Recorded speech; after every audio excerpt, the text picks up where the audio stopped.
Hello everyone. You know that I have retired from binding, but as time goes on, people remember and they bring me projects to do. I have a rebinding job here. These are some very old books and they have been covered with leather that is deteriorating. So I'm going to clean them up because this is a job of recover so I can use it rather than restore to its original condition. So anyway, let's get started.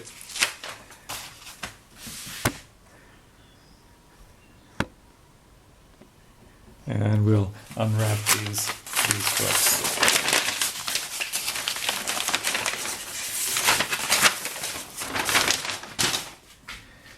As you can see, the volumes are completely deteriorated like this. And what I'm going to do is take the covers off, clean up the spines, and then we will talk about putting on new covers. He's already chosen the fabric for the outside, and I have chosen some end papers to put on as well. So this is the original cover. I'm going to separate the two books so I can work on one at a time and take the paper away. You can see already it's a bit of a mess.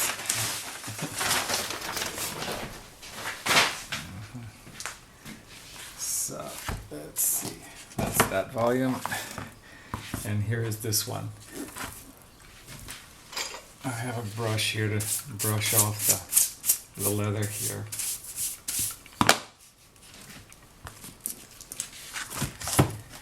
And this cover here, I think I'm going to take it with the end paper right off. The end paper, you can see, has been tipped on, like we would do for any kind of binding. See how it's been tipped on at that line. So I'm just going to pull this back. You hold the paper down very tight here because this is old paper, and then just lift like that, and that should come free. Yeah, and you'll see that this was on a hollow because the spine is. You see how the old the leather is. Let me get these out of the way. And I'm going to take the spine off. This was a built hollow, with the leather binding. This is like 3 layers of paper that went on, and you put a layer tight on the spine, fold it over, tip just the end like that, and then fold it back, and you would have what would be a hollow, so that when the book opens, it would come free of the spine, leaving the leather and the gold, into a stiffer position. But in this case, I'm just going to take it all off, and that came off fairly easily. And you can see the hollow construction here. 1 layer on the book, and then 2 layers off. 2 layers off. That made the spine stiff, so that when they covered it with the leather wouldn't be opening and buckling every time the book was used.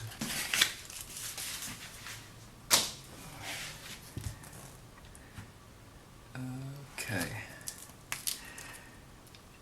I would like to keep the headbands that are on here. You see these old headbands. They're fairly attractive, but I think we have to take off most of the stuff that is also on the spine here. Although it's not too bad.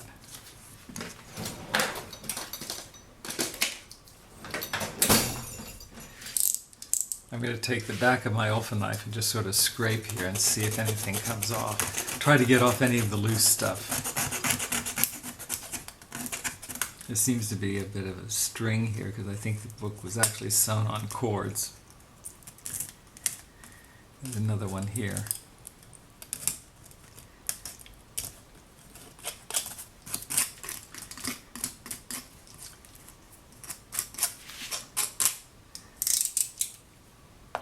I'm going to get another knife. This is my original knife, and it's a rose-handled, binder's knife. But since I've been using the Olfa knife, I haven't used this for a long time. But one of the uses that it has, if I stand the book on its end here, brush this dust off, is for scraping things, old material,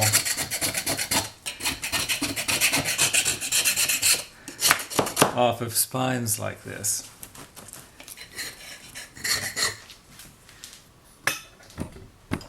Let's see, I'm going to bring you just a little closer here.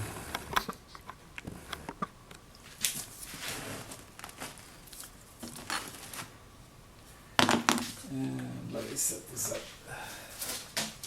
I don't want to damage the headband, so I'm going to put it on the board like that. And now I can scrape.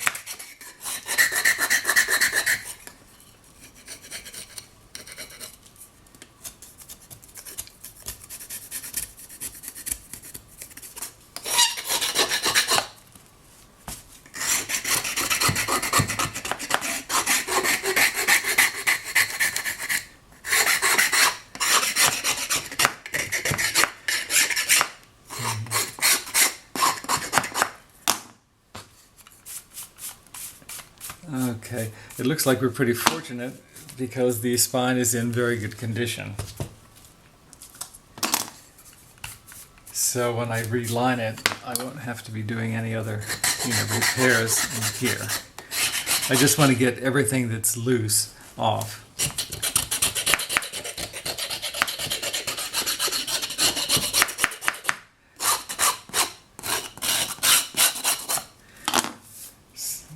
So that it's not excessively thick.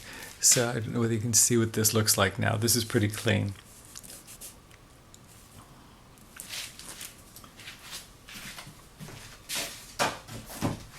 Okay, I put that down on the other board because I don't want to let the weight of the book rest on the backing. This has been backed. You can see how it has an angle here. That was to accommodate the board.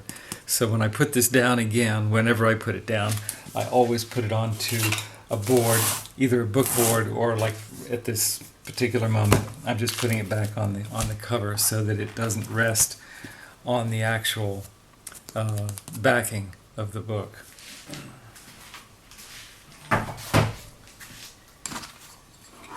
Okay.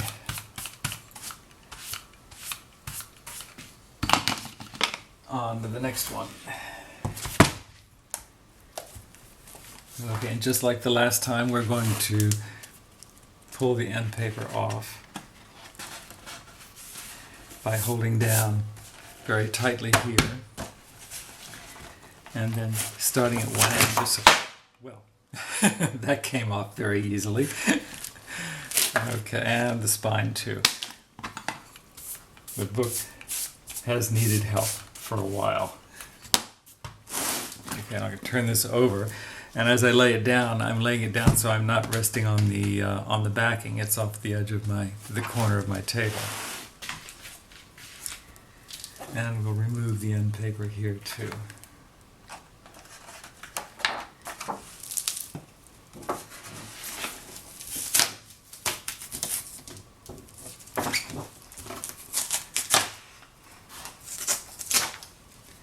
Oh, and here you can sort of see how the boards were put on. You see this little pull here and the little pull here. That was where the book had been sewn onto cords, and then the cords were laced onto the board before it was covered. So you have these strings here, which I'm going to cut off now because we're not going to use them for the new case.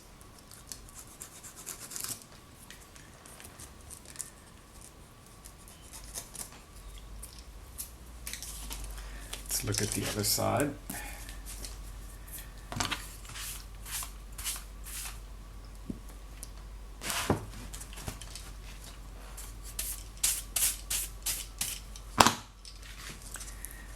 Okay, and we'll carefully take off the the beginning of the hollow. And you can see that the hollow is made out of fairly thick paper. Probably something like what we would use today would be something like Stonehenge. And you want to use the paper so that the grain is running long and parallel to the folds in the spine.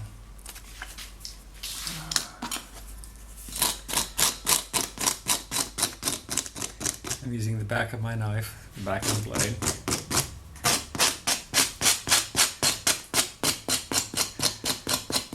And I want to remove anything that's really loose here.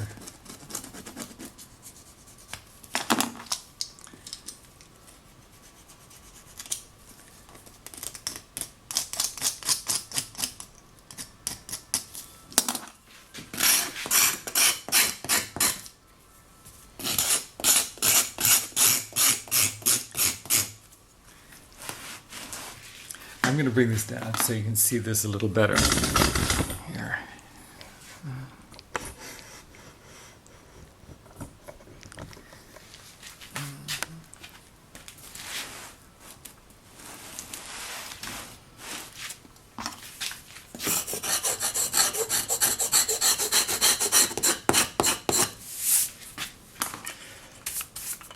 Always try to, when you're rubbing things, try to use a brush rather than using your hand, because you never can tell what you have on your hand or what may be in here. There may be little bits of hard glue that could cut you, or you may have something on your finger that would smear on the paper. So you always want to use a brush.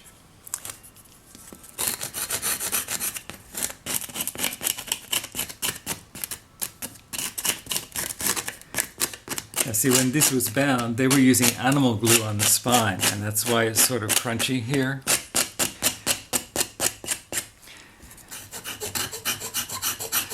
And all of that could be softened if you wanted to clean the spine all the way down by just coating the back with wheat paste. And then you could take this down and even remove the old mold. But I don't think we're going to go that far, with this.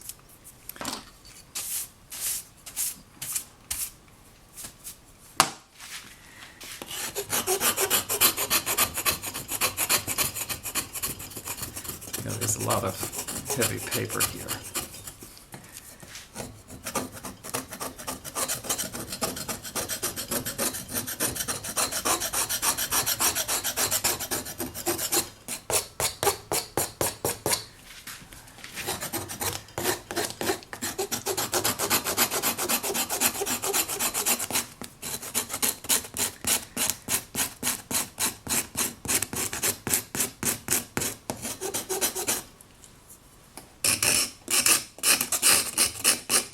Using the blade just a little bit here so I can sort of shave that extra paper off of the spine here.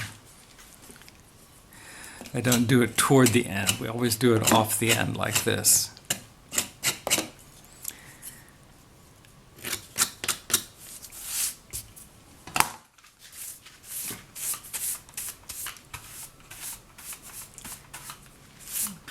Okay, let's turn this over and look at this side.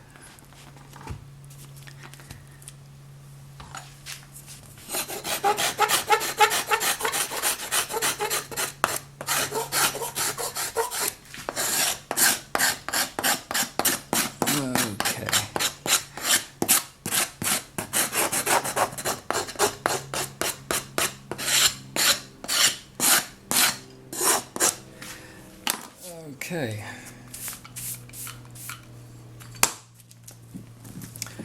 I think we're all clean now and ready to go.